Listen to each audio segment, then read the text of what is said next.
in this life, it is a journey, but if we will see it and allow God to do it, he will use everything we go through in every little moment to shape us into who he wants us to be. And there's beauty in every season. That's right.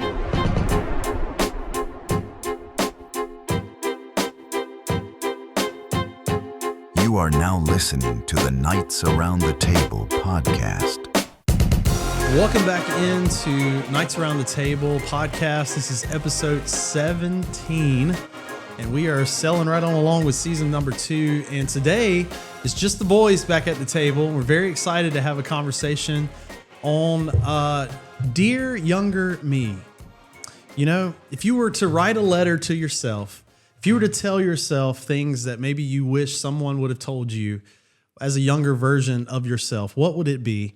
Whether it be from the manhood standpoint, the fatherhood standpoint, the Christian version of you.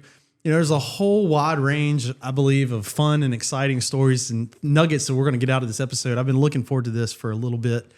And, you know, of course, this week, it is, we just had Thanksgiving this week. Thankful for a lot of different things. We have a lot that we obviously are very thankful for. One of the things, of course, that we all share is that we are fathers.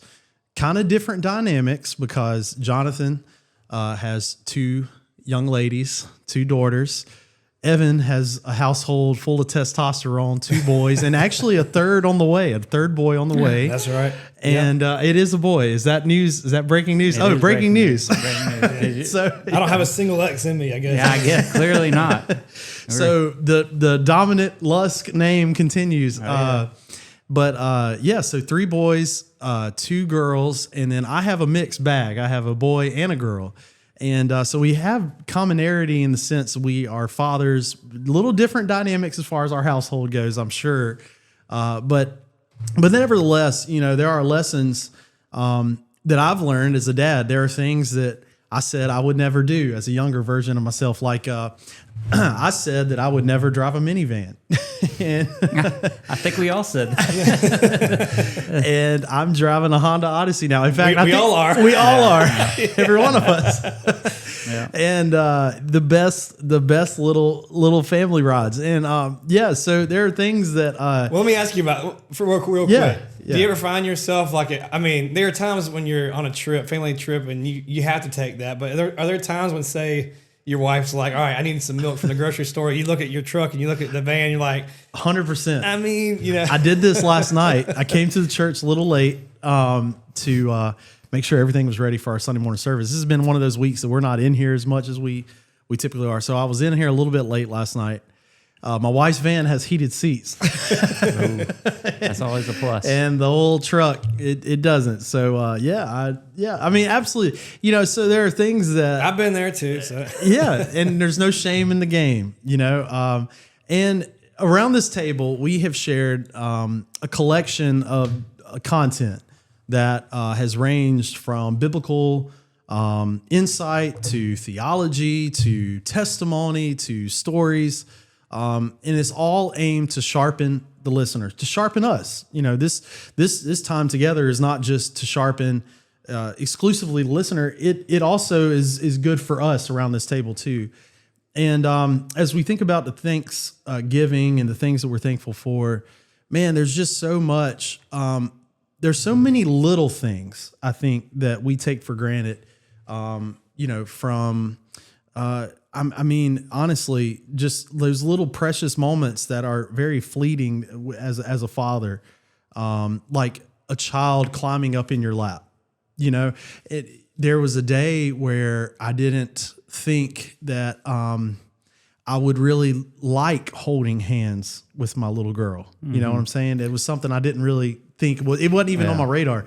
And now as a father, it's those little moments like that, whether it be with Mason or with Madison, that just melts my heart. And it just makes me appreciate kind of the place you are in life and things that you maybe didn't see before.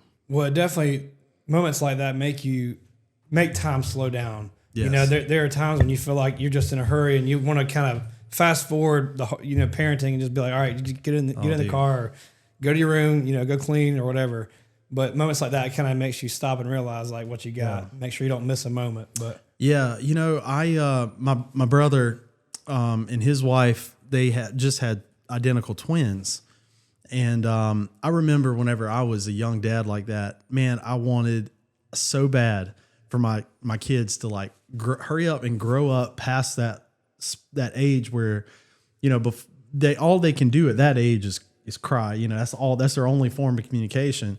And I just so desperately wanted them to hurry up and like be able to talk to me and tell me what's wrong, or even that I could like wrestle them or throw a football with them. You're almost wishing for these little moments to hurry up and speed by, but there's so much beauty even in those little moments. Like I was sitting there last night watching them hold their little twins, and I was just sitting there thinking, man, like it wasn't that long ago Madison and Mason were that size, and now you look and Mason's like doing his hair like this right here. It's like, what are we doing right now? Like, time just like, boom, it accelerates. And you always heard it, you always heard these older folks in our lives say, you blink and they grow up. When I was a teenager, dude, like honestly, it felt like time was standing still. Yeah. It felt like I would never hurry up. And I remember sitting in my wife's driveway whenever we were dating. I picked her up and dropped her off for a date. And I said the words, only 6 more years until we can get married. 6 more years. Because we all were like, okay, I'm going to finish school. I'm going to do all this. And I was calculating it up. 6 more years. Dude, to a teenager, that seems like an eternity. 6 years. it seems like yesterday to us. Right. And now I have a child that's older than 6 years, and it just feels like it flies by. Yeah. There's such beauty in all the stages of this life. And one of the lessons I wish I would have perhaps told myself, or someone would have told me, or maybe I would have paid attention to, because I feel like people did tell me, but is to enjoy the journey, like enjoy every moment. Don't try to rush your children and wish them along older. Enjoy every little moment. The crying baby, they're not going to be babies for long. Enjoy even the struggle of the phase and the season that you're in.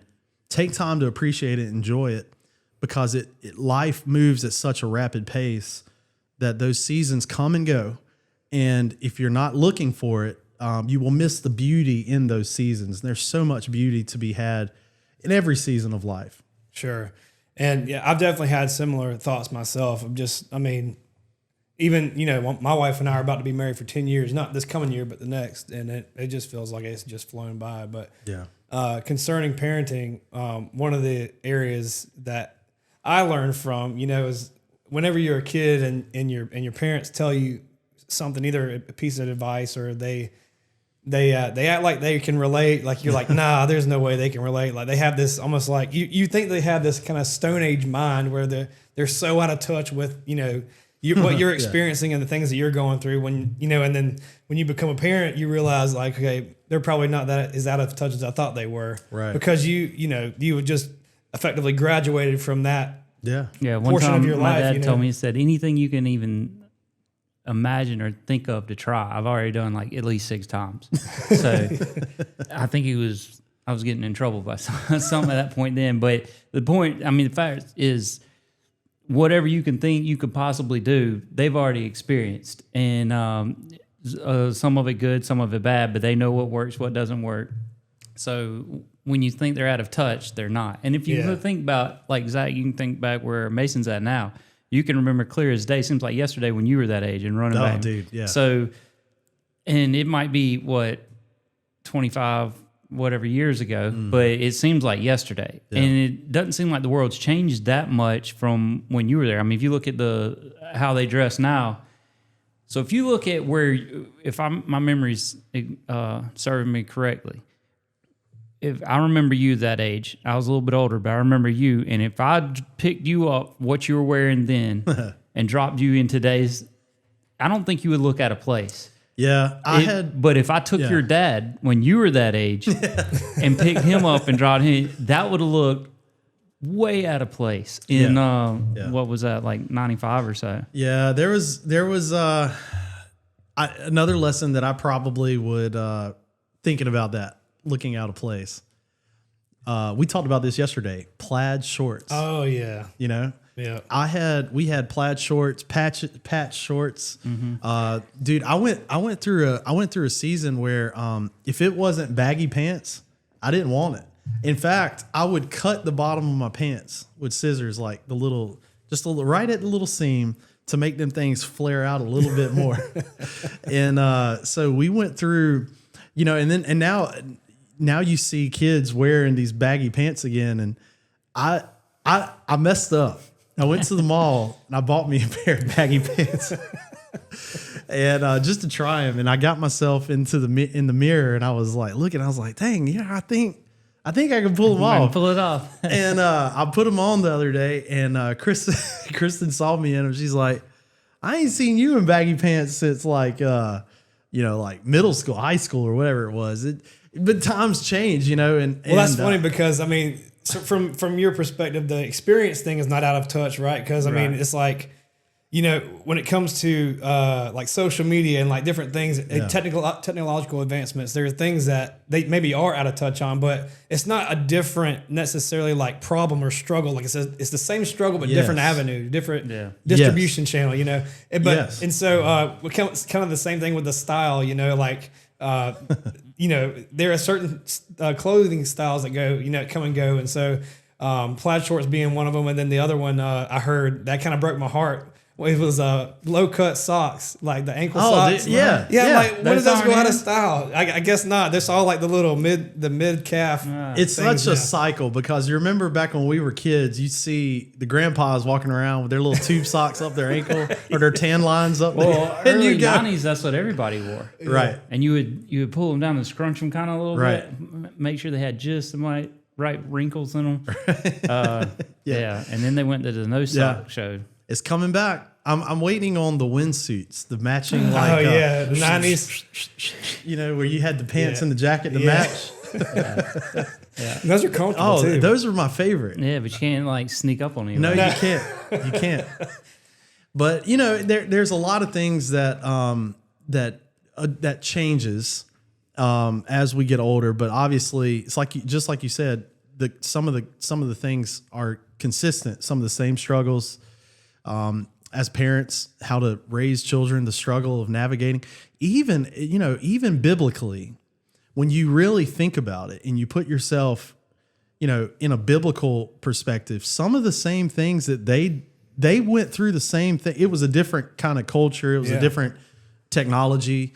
You think about though, Mary and Joseph, with Jesus as a little boy and losing him. First of all, I would like to ask him, how'd y'all go 2 days? How'd y'all go for so long and not having a clue where he is? That seems a little crazy. But to understand, you know, as a parent, you can put yourself in that situation and the panic. Yeah. You know, first of all, that's the Son of God. And you lost it. It's like you had one job and you lost baby Jesus. And but I mean, you know, there's not a handbook when you have children or, as you grow of like this, when you come to this point in life, this is how you handle this. A lot of times, the best teacher is failure and just learning from experience, also learning from example. I think Jonathan have said it in previous episodes about, you know, the many generations that we've looked up to, and as a pastor especially, I've felt like I'm so unworthy to even teach a generation that has taught me. You know what I'm saying?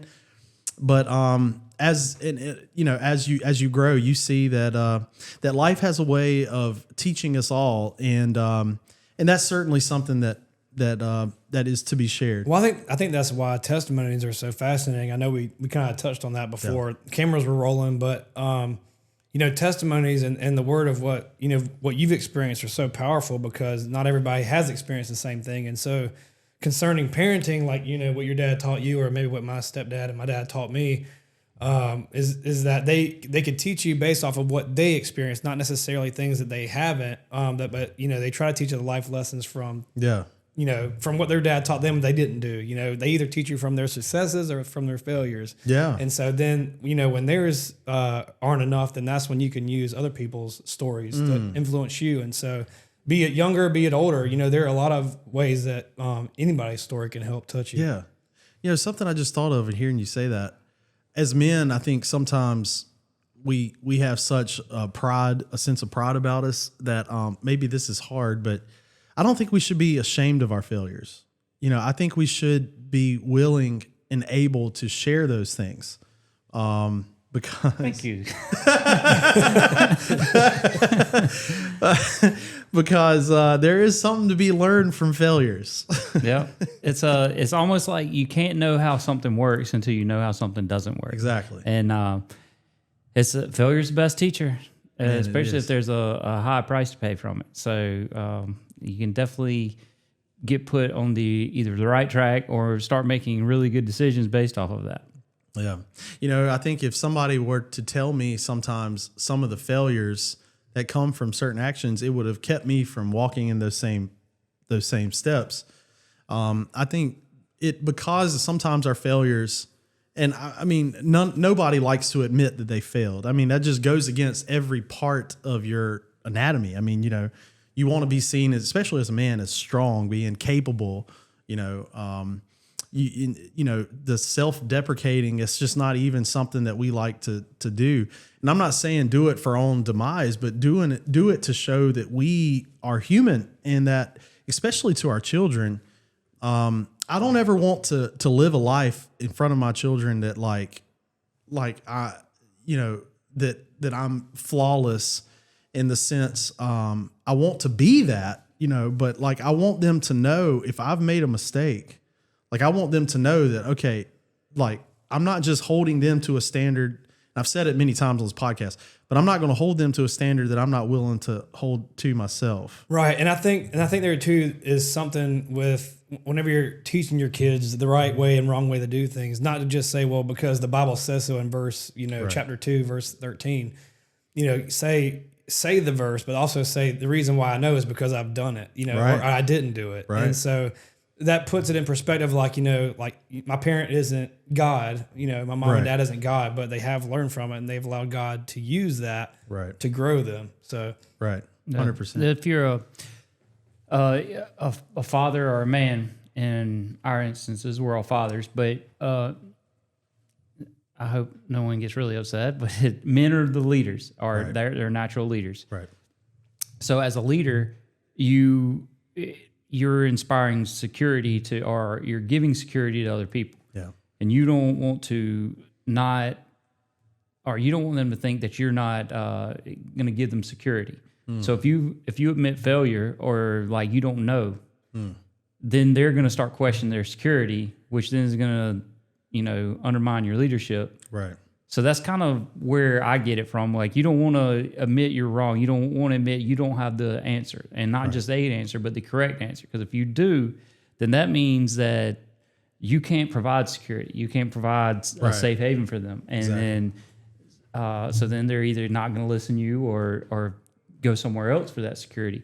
So that's kind of like an instinct built in, at least from when I try to break this down and look at it. That's kind of where I get that instinct from, not to admit anything wrong. But at the same time, if you don't admit wrong and correct those mistakes, then you're just going to keep driving further down the wrong road, and you're ultimately going to not have security for them or whatever they're looking for, and they're going to leave you anyway. So there's a balance there where you have to, I don't even know if it's a balance, but you have to admit your faults and then show them that you are correct and how to correct your faults. Right. yeah. And then that, to me, and if you look at the really good leaders, that's what they do. Absolutely. Well, talking about not having the answer, I think something that is awesome is if you don't know the answer, not to just come across as weak and say, I don't know, but say I don't know, but I will work as hard as I can to find the answer and give it to you, because that shows them that you're going to come through on what they asked you to do.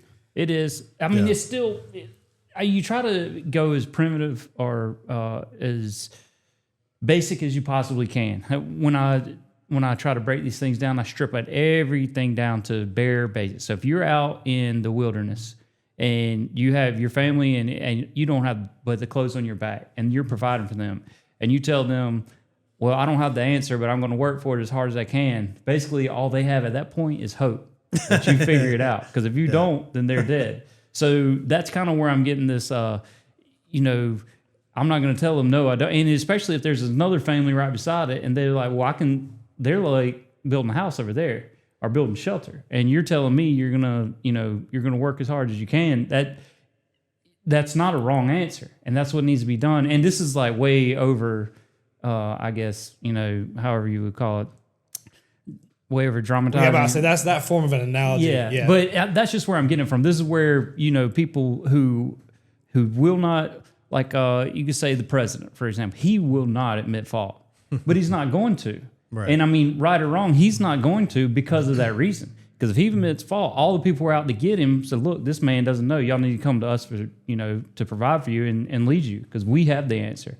So, and same thing with his opponents. They're not going to admit fault for the same exact reason. Now, that's, I guess you could say, oversimplifying it, because there is a lot where you do need to say, I will work as hard as I can to get it, but you need to, that's the basics of why people don't admit fault, 100%. at least from a man's standpoint. 100%. And also in that, I feel like there's a mindset where if I begin to admit failure, even in front of my wife, like you said, she's not going to see me as being a capable leader, and she's maybe there's a lot of that natural flesh that we fight, you know, and I think there's a healthy way to admit, and there's an unhealthy way. First of all, if there should be something to be said. If we're failing at a lot of stuff, we may need to examine. Yeah, do a 1-2 check. Right. That could be. Yeah. We don't just need to be like, oh, I messed up again, you guys. Like, and then just go on. You know, like. But I think there is a healthy element of being able to acknowledge, okay, I didn't get this right, and the reason, like you said, the reason why I'm coming to you and I'm telling you this is from a perspective being on the other side of this now. I can see the pain that it sent me down and what I would have maybe experienced if I wouldn't have gone that route. Because my argument is there's been many a dynasty and many a kingdom fall because the ego of man has not admitted his failures. Pride comes before the fall. Right. And, you know, think of the house of Saul, for example, you know, and he never wanted to admit that he was putting himself on the pedestal, right? Yeah. I think basically a great leader is only known by his biggest weakness. And so, like, if you know, if he makes that weakness or is open to vulnerability about his weakness, then, you know, his helpmate being his wife or his, I guess if you put it in the kingdom category, his aides or his assistants can help him in that area to make it stronger, you know. That's really good. I love that. It just kind of opened up all kind of thoughts in my mind on that. Because think about it, you know, like if a lot of families have struggled with divorce or separation, and you know, you have custody battles and things, and a lot of that's due to, you know, the spouses pointing the finger at one another and say, no, you're at fault. No, I'm at fault. And I know this is kind of a different rabbit hole, but, you know, I just wonder what it would look like if, you know, one of the spouses says, you know what, we both were in the wrong, but I'll take this, you know, because I did so-and-so. It's like, I think of like a dam, like holding back great pressures of water. You know, if there's a leak and you just come in there and put your little bubble gum over it, you know, are you really fixing it? Unless you point out, you know, there's a weakness here. We need to address that weakness. If you just keep patching it, it potentially could continue to grow, continue to fester, and ultimately bust the whole thing down. Right. So there's, especially to a spouse, you are one, when you get married, the two become one. So a weakness for one is a weakness essentially in the whole thing. For the other. And so it's not a point of shame, and a spouse should never use weakness as a weapon against their spouse. Yes. That's very important, because I think what ends up happening is we weaponize it because we know it will hurt, like in times of conflict or struggle. We'll go and be like, well, you did this.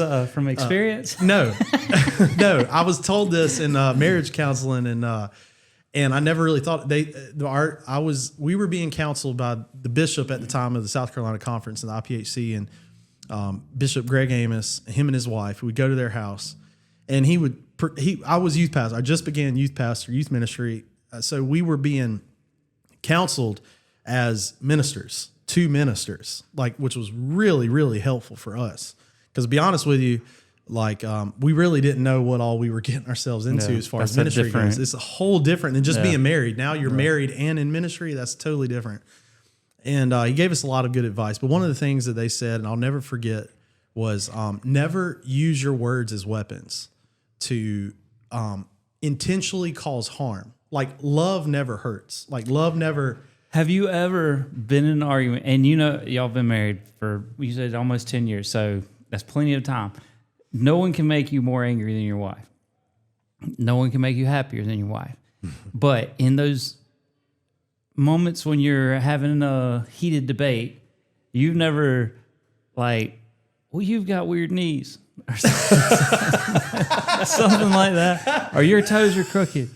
You're not going to the point where you're saying what makes them, what gets them. You can't go to the point if they do have something about them that they are super insecure about. Yeah. You can't. That's off limits. You know that. Right. And if the personal attacks about their character or whatever they have, you can't go there. But the stuff that's something that they just get annoyed by or something, or never done it, or you part your hair on the wrong side, you got crazy cowlicks or something like that.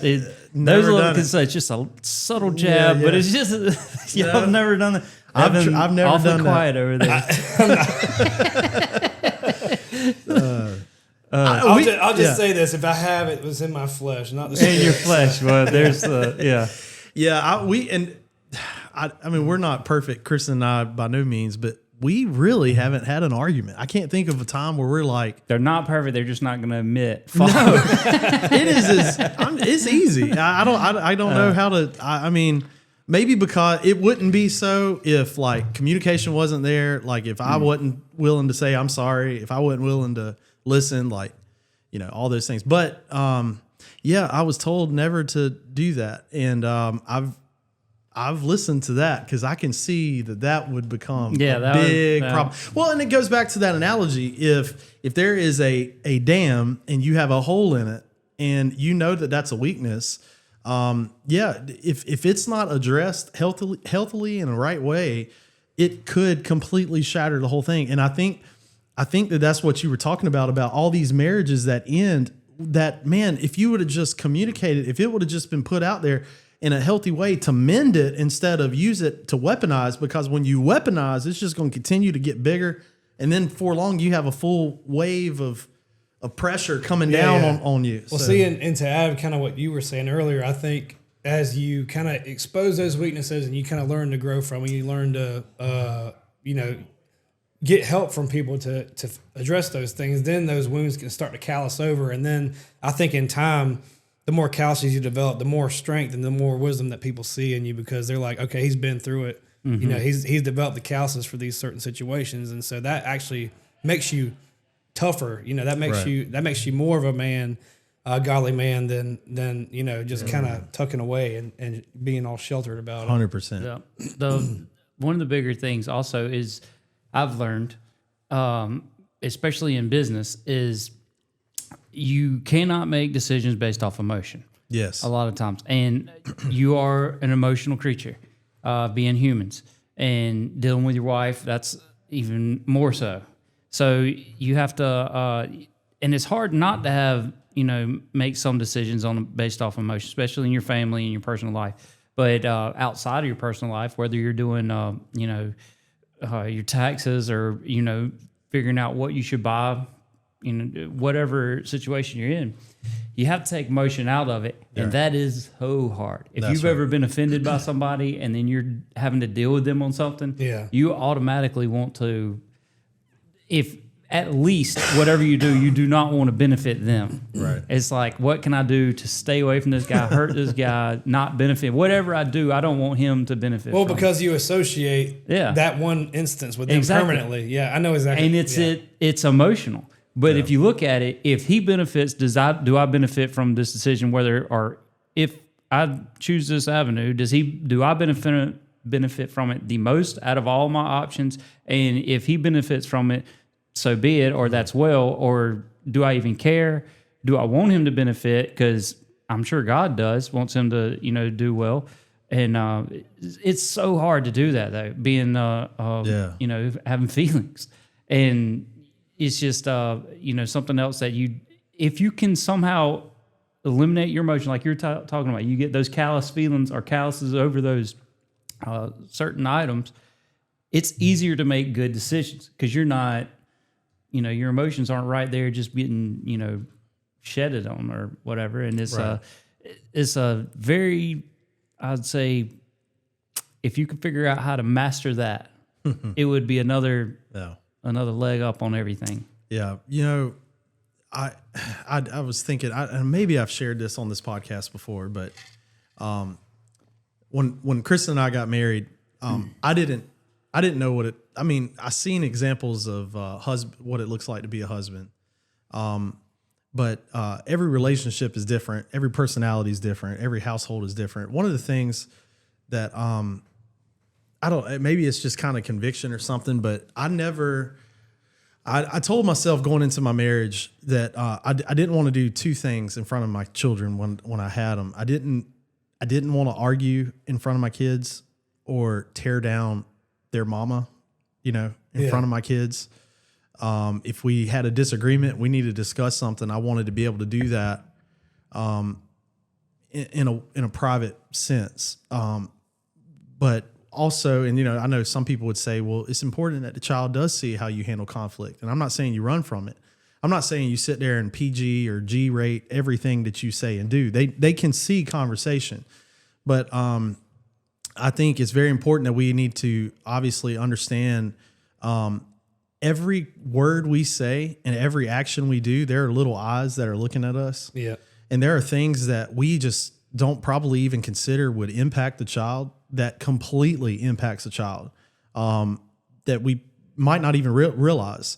I'll always, and again, I'm not perfect or nothing like that. And I mean, none of us are, but I'm just saying, like, I always challenge myself as a man to show strength through control. Yeah. By not being, like you said, let my emotions just like, I think my dad said it whenever he was on the podcast in episode 11, maybe when he was giving his kind of testimony on the calling, that it was very important for him to be the same person at home as he was in front of people. And that is very important. I try to emulate that as much as I can, but also from a ministry perspective, and this is hard. This is hard for me because when we go on dates, ministry is life for us. Kristen works in the hospital, but this is our common ground. I'm here. This is where I work. Kristen's here serving next to us. So the things that affect me, she sees, and the things that affect her, I see.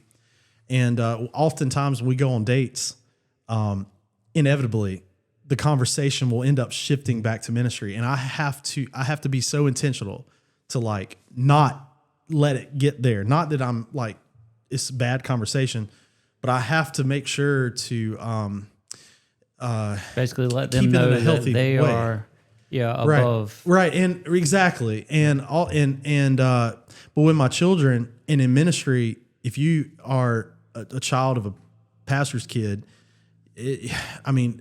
you are in the fire, you see the ugly.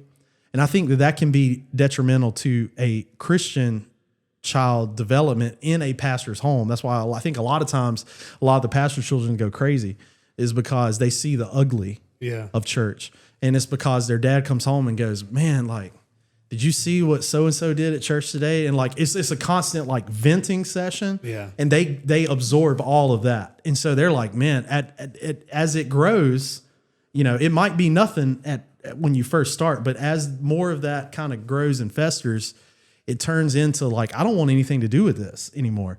So I guess what I'm trying to say, whether it's in a ministry perspective or business perspective or like just a general household perspective, being mindful that these little eyes that we have, I mean, our first calling, our first ministry is our house, is our household, is raising our children and leading our house. Well, see, and to that point, and talking about, you know, acting off of emotions, you know, in business, they have the 24-hour rule regarding emails, right? Yeah. You know, something happens and your first response is to, you know, be a keyboard warrior and send the best response ever. But, you know, something very wise that I don't even remember who taught me it, but they said anytime that you want to send a response, just sit on it for 24 hours, then type it out. And then, of course, it usually works out better. But if you have that time. Exactly. So that's a huge That's what thing. I'm getting at. Yeah. And so like in marriage and in everyday life, like we're not afforded that grace. We just have to either pray for self-control or just, you know, see what happens. And so, you know, obviously the goal of being able to do it, you know, behind closed doors is obviously, I think that's very respectable. And there are times where that can't happen, but I think when those times can't happen, it's very important to see the reconciliation so that if your kids see the conflict, they see the you know, the bickering, the whatever, that, you know, seeing the reconciliation is kind of the grace and mercy that they get to see after the Well, situation. this is what it kind of blows my mind. Y'all both got married super young. There's 22. no shot. No shot. How old were you? I when you got think married? I was 22 as well. Yeah. But. I think I was 31. So anyway, I'd already lived a whole life before I'd gotten married, and really before I'd even met her.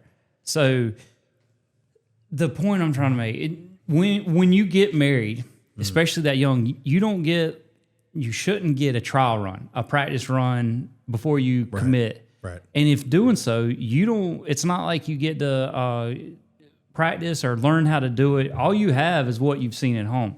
Right. And just because you saw it, you don't understand what you're seeing. Right. And it is so mind-boggling that this is what life is.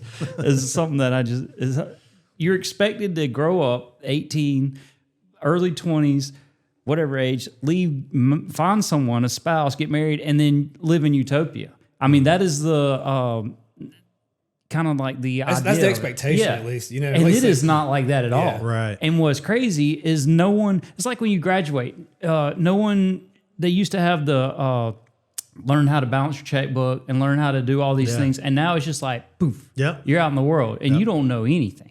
That's kind of how it is in marriage. You watch your parents. You don't know what you're looking for. They do their best to kind of tell you, yeah, this is what you do when you're married, how you act, stuff like that. You pick up, but you don't understand. You have no idea what that means. Right. Then you get married in your first week and you're like, well, she doesn't want me to just walk in my room and put my clothes on my chair. Right. They go, and you have to learn how they live. Right. They have to learn how you live. Yeah. And then, Or figure out that you've been folding towels the wrong way. yeah. Dude, I folded towels wrong all my life. Y'all fold towels?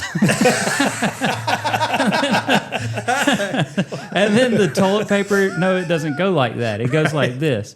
We don't keep toothpaste like that. It goes like, so you have to figure that out. Then you have to figure out how to actually be a husband or be a spouse. And then you have, what y'all wait like a whole year before you had kids? You're still learning how to be a long time. 2.5 years. Yeah. So, but I mean, you're still figuring out the whole how to be married thing, and then you drop this whole another issue in there that no one gives you a roadmap for. I remember the scariest I've ever been in my life when we were leaving the hospital with our first kid, and the nurse rolls. Both of us had a broken collarbone, so I was drugged up. I just had surgery, and she was being wheeled out. They put us both in the car, and I look back at the nurse and like, "Are you going with us?" I mean, nobody told us how to, keep this kid alive and let her thrive. So it's that's the scariest part because you're in the hospital. They're making sure you're alive and doing well, and then. Yeah, they don't give you. Make sure you feed her every 3 hours. Right, and I mean it's crazy because you watch a mother's instinct, and she just knew what to do. Yeah, and I've never been really comfortable. Like I had a bunch of nieces and nephews, and I was never really comfortable around. Let me hold them. I love them.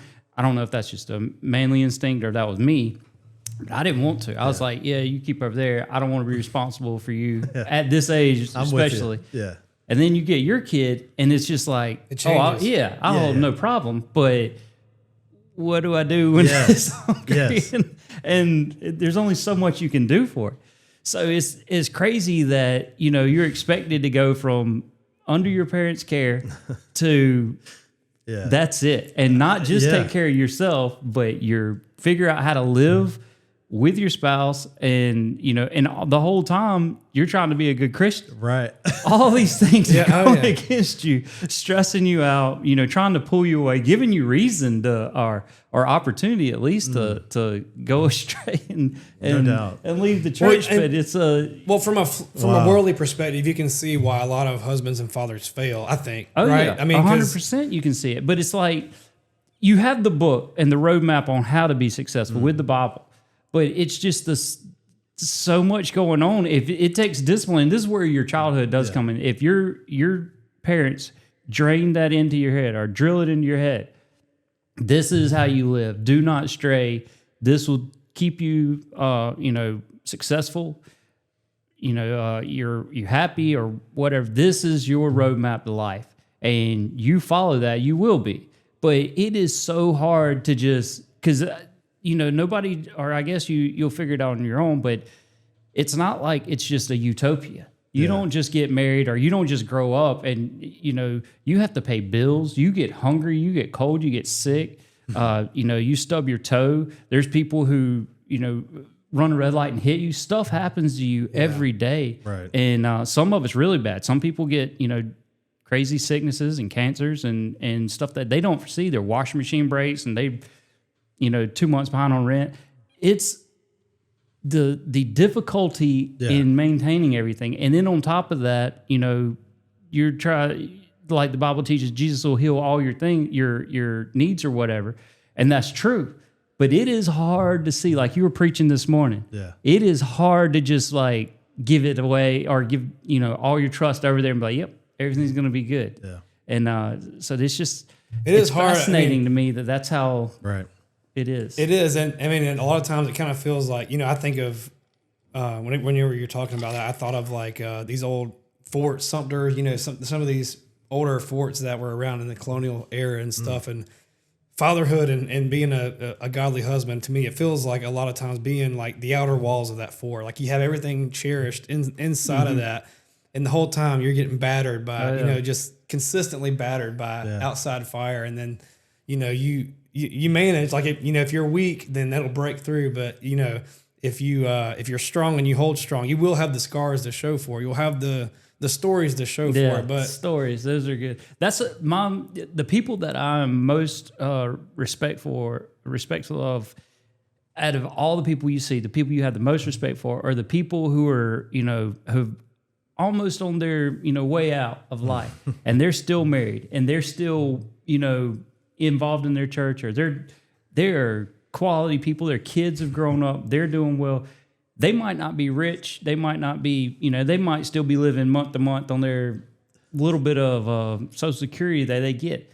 But those people right there have lived the life to me. And those are the people that like you said, the stories. You go back and listen how they overcame life and what they did to be successful in my eyes.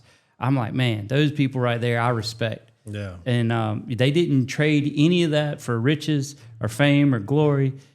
They sat back there and were just humble people. One of the, Mr. Hudson, my neighbor, I grew up and lived right beside him, watched him every day of my life. That man was just, he was the happiest, most joyful person you ever met in your life. And always had a joke. But if you looked at him, his family, they came first. He never... he put everybody ahead of him, and he if he dies today, he didn't die a millionaire.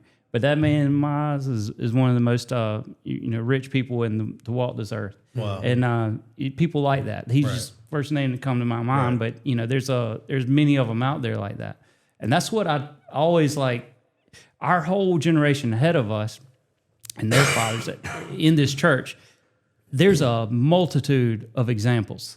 So that's when I look over my church and our leaders, I have a lot of people I can look up to, and that's what I aspire to be in my life. Like when I get your age, and even more so, I want people to look up there like, yep, that's a leader. That's who we strive to be like. And I mean, I know you're supposed to be like Jesus, but Jesus gave a lot of examples for us to also follow, and that's kind of what we have. We're a blessed church in terms of having examples of people to aspire to be like. Yeah, and they're true men, that you reference. I mean, that it's like you said, being a man isn't necessarily how much money you have in your bank account, or all this political or social influence.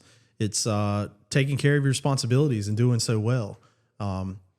And all the stories you were talking about kind of brings us to our first segment, the silly stories with the boys. And a lot of good things ones that I'm sure could come out of this. I have one as well, but I'll let you guys kick it off. Do you have a silly story you want to share? Go ahead, Evan. No, I'm good. You good? All right. Well, I have a good one. It's a long one. Okay. But we got a minute. I'll tell it. All right. It's the time I went to jail, and we all talking about stuff we've learned and that we would never do again, or what we would do differently. So, I've always enjoyed motorcycles. Loved them. Matter of fact, I'm still part of the Driven Warriors here in church, which is a motorcycle group. Well, back before I met my wife, she had nothing to do with this. And I think it was the year I met my wife, but it was early in the year, it was summer, or 2 years before. Anyway, it was, I know it was summer night, and we were out riding motorcycles. I had a sport bike, and we stopped at this gas station in downtown on Elmwood. And I think there's only 2 gas stations there, but I forget which one it was. We stopped at it, and there's other group of guys there. And I probably had 7 or 8 of my buddies with me. We were riding. And ironically, I had like different friend groups because I could hang out with anybody. And none of these guys knew anybody else in any of my other friends group. I mean, they didn't know anybody except for one guy knew one other person who knew Kevin, my brother-in-law. That's the only connection anybody had. That'll come to play later in the story. So we were out, meet this other group at the end. We didn't know any of them. And somehow, guys and all their testosterone, they're getting, oh, I'm better at doing this. And we were talking about doing wheelies. And they were saying how they were really good at wheelies. And I wasn't a professional, but I could do a mean wheelie. And somehow we got to talking about who could do the longest, and I told him I could go for like 3 miles. And I knew I could do this. I'd done it many times. So they were like, you can't do that. So they went back and forth. So we were going to go out and prove it. And it was going to start at the river on 126 going toward Harbison. Right. As soon as I hit the first little joint on the bridge, I started doing my wheelie. And this is like, I think it was at 8:30, 9 o'clock. It was dark, so it had to be after 9. Right. And I'm cruising down there in a perfect wheelie stance. That was beautiful. And I happened to look over as I crossed the bridge, and I looked over to my right, and all my buddies were, because it was a 3-lane bridge right there, or a 3-lane road, and none of them would look at me. And they kept going slower and slower, which this is odd. No, this has never happened. Normally they're like looking at you, seeing like what you're doing. Yeah. Oh yeah, give me thumbs up. And I was like, huh. And then go a little bit further, and right before I get to Greystone Boulevard, the cloud cover that night was really low, and it's kind of like really humid. I remember that, and I thought it was heat lightning. You know how the sky lights up, so it was like heat lightning. And I was like, man, that's pretty. And I'm still wheeling. I was like, that's kind of pretty. And then I was going again, and then all of a sudden it gets like really, and I was like, what is that? And then the ground around me starts lighting up. I was like, what is this? So I'm mid wheelie, and I turn around and look back, and I kid you not, he had to be 10 feet from me. Oh. I could have reached back and touched the hood of his car. And I was like, oh no. No. The cold chill, the sense of reality set in. Like, this is not good. And that was going under Greystone is where that happened. So that was, I don't know how far it was. It wasn't our 3 mile. Yeah. So I pull over to the edge of Where were your friends at? They were... none of them would look at me. Were they all still they with knew. you? Yeah, they were riding right beside me because I never got over 55 miles an hour. Right. So, and the speed limit through there, I think, is 65. Right. So they act like they didn't know me, and they. So when you pulled over, they just kept. Oh yeah, they just kept going, and then they did pull over. So if you stop right on the other side of Greystone, right there, there's that big retaining wall. Yep. And that frontage road. So they stopped up there and started like Watching. watching and talking and asking could they come pick up my motorcycle for me. Because first thing that happens is the officer comes up to me and I stopped. I was like, man, and you felt about this big and the lowest of low, the most humble of humble, because you know you have no control, no say so. Right. You are at the mercy of this guy. And what can you say? I mean, No, there's no excuse. Right. There's no reason. Right. I was just like, So at this point, I decided I'm just going to accept what's coming because there's no point in jumping them down, pitching fit, causing a scene. That's going to make it worse. I was like, whatever. I did this. I'm going to accept it. And so while I'm sitting there, he comes up to me and goes, what makes you think you can do this on my roads? And then I was like, and he goes, you're going to jail. Put me in handcuffs. Oh. And the clicking of the handcuffs around your wrist is the worst thing. Don't ever do it. Man, whatever. It's terrible. So then I'm sitting in his car, and then he's one of those heat cars. He's got heat painted all over it. So, he wasn't a transport officer. He had to get call another officer over there to transport me to Alvin S. Glenn. This is a female officer, and she was, I found out on the way to, because it's a good 30-minute ride out there, I guess. Plus, you had to sit there, and they had to do all their transfer. So I was sitting there a long time with her. And she was from Staten Island, one of the places up there in Long Island, somewhere in New York. And she just moved down here. She was like, I don't know, she was young. And so or this is way before I met my wife. But I ended up getting her number on the way to the jail. What? Yeah. So I was telling her, I was talking with her. She's like, you're probably, used to all this. I actually, no. I said, I've never had a parking ticket or anything. I said, I try to be good. And she was like, so then, because she thought I was this hardened criminal at this point, and then she like completely changed. And I was like, yeah, have you been here long? Would you like to go out sometime? I'll take you and show you Columbia. But I was so mad at her because she took me to jail that I didn't even like call her or anything. So anyway, that didn't work out. But then we go into they had to give you little pajamas. That was another miserable thing. The pajamas. Yeah. Oh, it was terrible. So then we go to before the bond hearing. We get there and they book you, take your picture.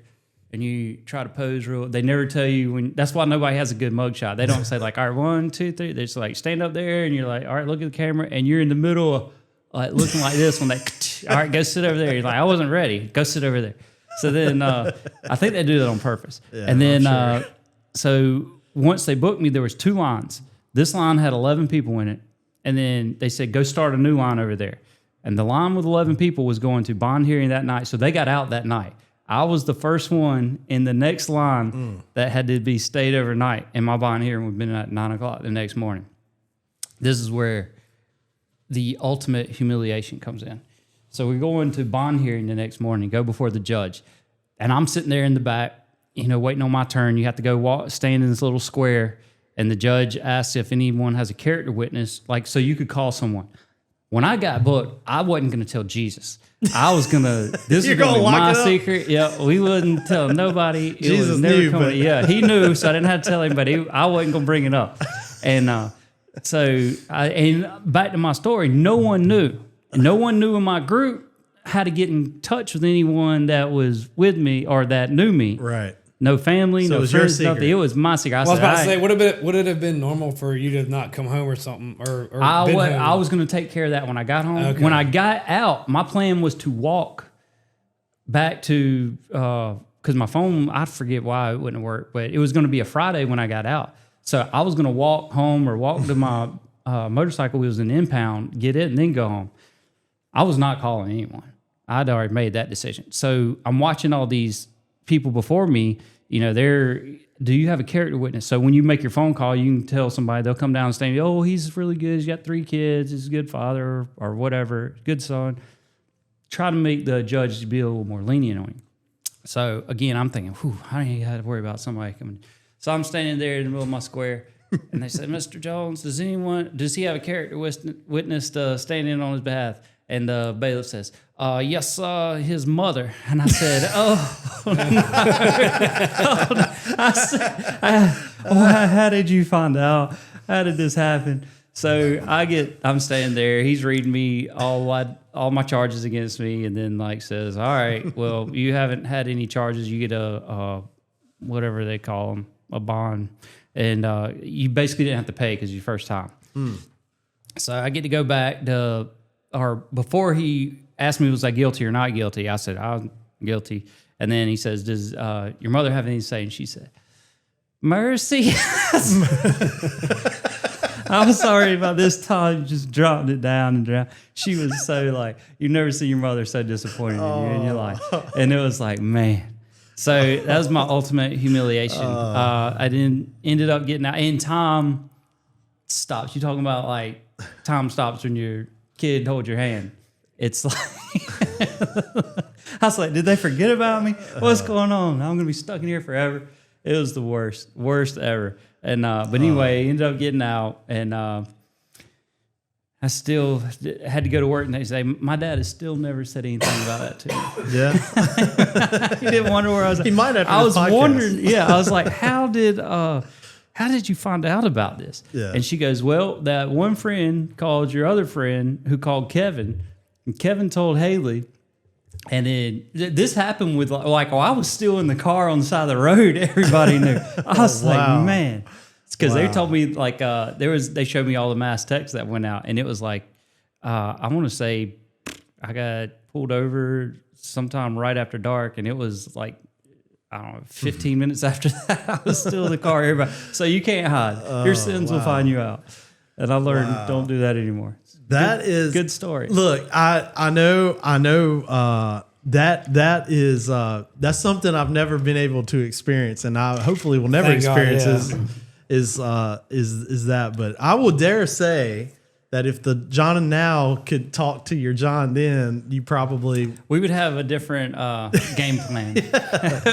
And again, that's why these stories are kind of important, because I'm sure there are probably guys out there that aren't thinking. I mean, when you're young, you feel 6 foot tall, invincible. Like, you feel maybe not 6 foot. You feel you do 9 until foot you're tall. not. Right? And it's not like exactly. Hey, you don't understand the consequence. You don't understand that feeling of not being invincible, the reality. 100%. And it's so when I say the story is funny, and I look back on now and I laugh, but it's not a braggadocious story. Right. It's the stay away Cautionary from that. tale. Yeah. Don't go that way. And it's that was, I say in my youth, I would think I was later 20s. Yeah. It was definitely every time I think about it, I was like, man, the excuses keep getting less and less. Oh, yeah. But yeah, you don't need to do that. It's that's probably the best analogy you can do. You feel invincible until you're not. And when you're not, reality hits hard. it hits so hard. There's a lot of young guys and young girls who, as a youth pastor, I've kind of told similar stories of like guys like you feel like you're going to live forever, that nothing's going to hurt you. And then one day life hits, just like when I was racing motorcycles, I stopped bouncing off the ground. It started hurting to bounce off the ground. I couldn't do that anymore. So life changes. The story I had, just real quick, when you're little, I say little, when you're younger, you have a different perspective, especially whenever you're in love. Your heart eyes cloud your brain, where you think everything revolves around this person. Your whole identity, and that is a reality for some that unfortunately, when they feel like a relationship ends, so does their identity, and they slip into depression. You have teen suicide that comes out of that. So obviously, looking out on this side, you see these little moments. You're so much more than just that little time in your life. But just even back when love is young, and like you have little, you have your eyes on somebody and your heart on somebody. It's like, you kind of get consumed with trying to impress them or trying to do things. We were teenagers, and I had a friend who was in love, who was a high school senior. I was a junior in high school, and this was at Fire and Ice at the time. Now it's Accelerant, and we have so many stories that happen on the ski slopes. And we had this couple that they both were first time skiers, and I had been skiing all my life, basically. And so I was like, y'all don't need skiing lessons. Y'all just come on up here with us. We'll teach you. So we taught them, and the guy was a high school football player, and he picked it up extremely fast. Very, very easy for him. The girl, on the other hand, was not very athletic, very, very clumsy. She had a very hard time, and she was getting frustrated. And we kept trying to help her along, but the guy was getting frustrated. He was our friend. And he was like, I'm getting too good to be stuck down here. I'm ready to go. So we talked him into it. We said, go to the Black Diamond, did you? Go on up to the top. No. I said, let's go on up to the top. And his girlfriend's like, what am I supposed to do? And he's like, I'll just go up one time, be back down here. And so he starts, we get on a chairlift and we go up to the top. She's sitting there falling and struggling, and we have a couple kids down there with her, and I think a couple leaders are down there, but we take her boyfriend, we go up to the top, and we have the time of our lives. I mean, we up there skiing, and I mean, he comes down. That was the best thing ever. And he comes by, and there she is, still standing there. He said, I'm gonna do it again. You okay? You can see the look on her face. It's probably a bad idea, but we headed back up to the top. So here we go back up to the top. We do that. I don't know. We get into it and we do that. Hours go by, and we're not now the boyfriend isn't thinking about the girlfriend. We just thinking about the the good times, and and we keep going, and we're on the chairlift headed up the mountain, and one of our youth from the youth group skiing behind us, and he hollers, and he's like, hey, and we're like, hey, and he said, your girlfriend says she breaks up with you. Oh, no. Yells it from the snow. Oh, man. And he's on the chairlift, and he's Stuck. like, yeah. And he's like, what? No, what? So now we go from thinking about the good times to now we back to reality. And he goes down, we go down, we ski fast as we can down. And there she is down there. She's already turned her skis in. Oh, She's man. got her arms crossed, waiting at the bottom of the mountain. And my man comes down there on his hands and knees in front of everybody. It says, no, don't leave me. I'm sorry. And he's crying, crawling around in the snow. And we are laughing at him. And Ward Shumpert is with us, one of our youth leaders here at the church. And he is giving him the hardest time. And In the middle of it, like the while middle he's of crawling, everybody. Yes. And she's turning and walking away from him like this with her arms crossed, and he's on his hands and knees. Like, no, don't leave me. I'm so sorry. And was crying and I mean, turned into a big old puddle out there. And we laughed at him, and he cried like that the rest of the trip. Oh, and now, okay, I said that because now, of course, now they both have different families. They didn't marry or nothing. The breakup did stick, and but they are happy as they can be. You know what I'm saying? And they have beautiful families. Everybody's doing great.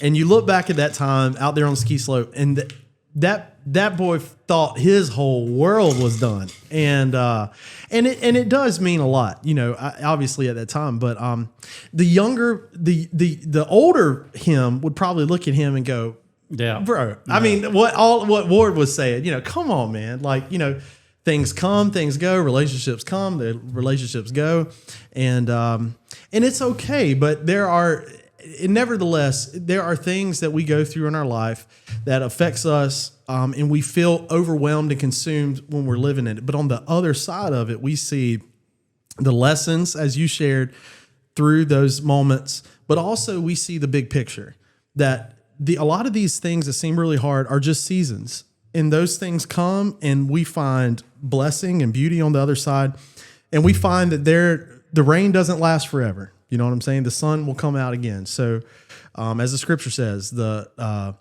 the sorrow may last through the night, joy comes in the morning. We always have to remember that that in this life, it is a journey. But if we will see it and allow God to do it, He will use everything we go through in every little moment to shape us into who He wants us to be. And there's beauty in every season of this life. And not only that, the rain will eventually go away and the sun will come out, but you'll realize that the rain was actually needed. You know, there's a lot of times we look at the rain and it's like, geez, my whole day's ruined, but we need rain, like we need sun. So those times that you do go through those harder things, it's probably for your benefit. Absolutely, 100%. Well said. I like that. Wow.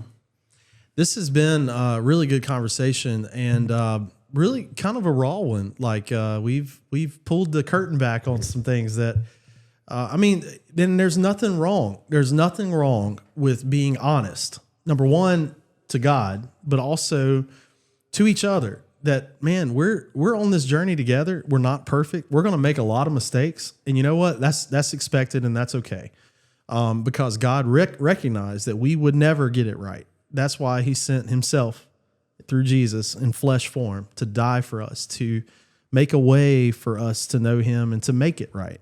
I think if we can hold on to that hope of Jesus, even if we don't have all the answers, even if we don't have a manual to life, if we can hold on to His word and His truth and do the very best we can, as the Holy Spirit leads us, we will find that that He is shaping us and even using our failures to help us be all that He's created us to be. That's right. And, we were talking about the name of this being Dear Younger Me. It's funny because we'll probably sit here, maybe not sit here, but we'll be in a place 10 years from now when we look back at us at this table even and say, what did we learn from ourselves at that point in time? So there's always until He calls us home, there's always a stage where we can learn something from our present or our failures or whatever. So 100%, man.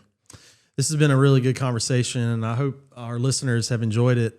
This is something that I think has really strengthened us and sharpened us around this table, and hopefully we can take these lessons that we've discussed and apply it to our lives to help continue to strengthen us in our daily walk, whether it be as husbands, fathers, businessmen, wherever we find ourselves, allowing through strong relationships and strong conversations ourselves to be fine-tuned. I think this is all very, very healthy, and really enjoyed it for sure. So anything else you want to add before we sign off? No, I'm good. He's good. I'm good. All right. I feel clean. Yeah, good. It's been a good one. Well, thanks so much for listening. And as we always say around this table, we hope that this conversation has sharpened you and strengthened you. And of course, until next time, I want to encourage you to stay sharp, and we'll see you for episode 18.